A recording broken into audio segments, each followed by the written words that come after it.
Hey, what's up, you beautiful people? Today, I'm diving straight into one of the wildest political showdowns we've seen all year. California Governor Gavin Newsom versus President Donald Trump, fighting over who really controls the streets of Los Angeles right now. So here's the scene. It's early June 2025, and LA has been rocking with days of fiery riots and looting after some pretty aggressive ICE operations.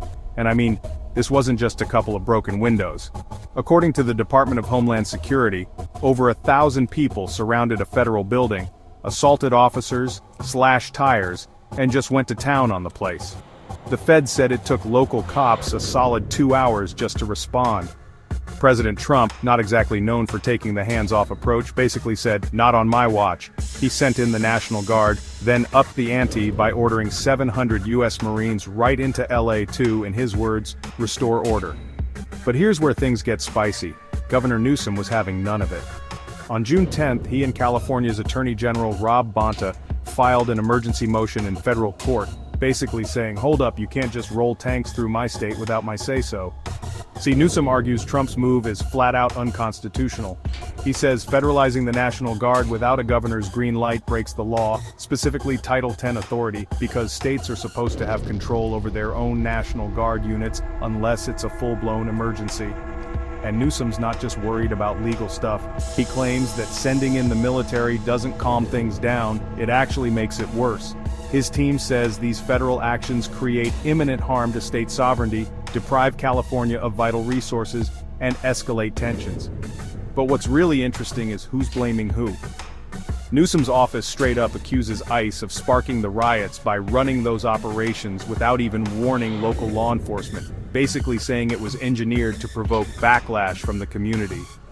On the flip side, Trump is just as fiery. He told reporters, "We're not playing around." He claims if he hadn't sent in troops, Louisiana would be burning even worse. And he dropped a classic Trump line, telling Newsom to get his ass in gear.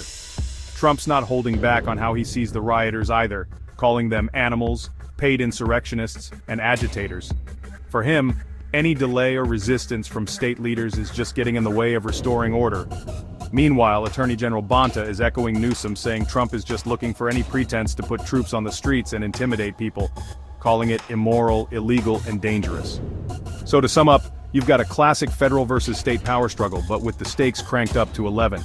Newsom insists California can handle its business, and the feds are only making things worse.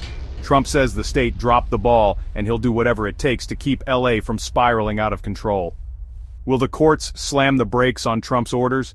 Will Newsom get his restraining order, or will federal troops stay put? No matter where you stand, this is one of those moments where the Constitution, law enforcement, and raw political will all clash in real time. I'll be following the fallout closely, so let me know what you think in the comments. Stay safe, and I'll catch you next time.